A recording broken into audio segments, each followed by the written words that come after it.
खबर है बांदा से, जहां फौजी का बेटा एनएसजी कमांडो का भाई मंत्री जी के पैरों पर गिर पड़ा। प्रदेश में जहां भारतीय जनता पार्टी की सरकार 4 साल पूरे होने का जश्न मना रही है, वहीं प्रदेश की कानून व्यवस्था की पोल उस समय खुली जब फौजी का बेटा न्याय के लिए मंत्री के पैरों पर गिर पड़ा। जी हाँ, प्रदेश में जहां भारतीय जनता पार्टी की सरकार 4 साल पूरे होने का जश्न मना रही है, वहीं प्रदेश की कानून व्यवस्था की पोल उस समय खुली जब एक भूतपूर्व सैनिक के बेटे व एनएसजी कमांडो का भाई फरियाद लेकर मंत्री के पास पहुंचा और न्याय के लिए उनके पैरों पर न सिर्फ गिर पड़ा बल्कि रोते हुए अपना दुखड़ा भी सुनाया। यह पूरा घटनाक्रम कलेक्ट्रेट में घटित हुआ। प्रदेश सरकार के 4 साल पूरे होने के उपलक्ष्य में बांदा में आयोजित विभिन्न कार्यक्रमों में हिस्सा लेने आए प्रदेश के कृषि मंत्री लाखन सिंह पत्रकारों से बातचीत करके जैसे ही बाहर निकले, वैसे ही ब्रिजलाल पुत्र मंदी निवासी ग्राम कमनोड़ी मंत्री जी के पैरों में गिर पड़ा।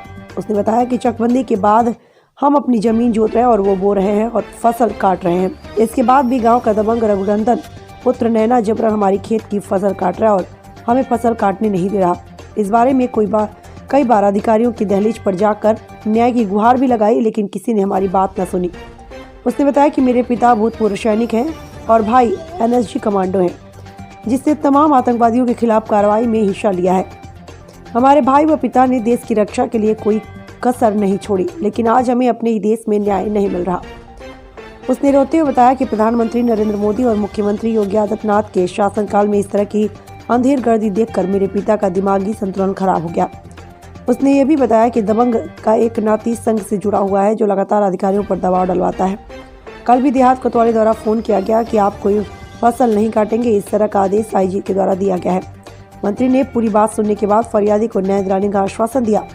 अपने सामने ही उन्होंने जिलाधिकारी को पीड़ित का ज्ञापन दिलवाया और जिलाधिकारी ने भी फरियादी को न्याय का भरोसा दिलाया।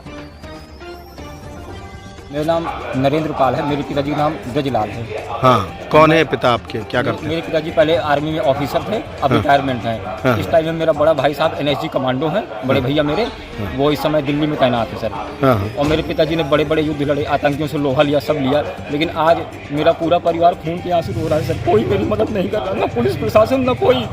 मेरी जमीन पे अवैध कब्जा करने की फिराक में है दबंग। कौन लोग हैं? रघुनंदन पाल नाम है मेरे विपक्ष का।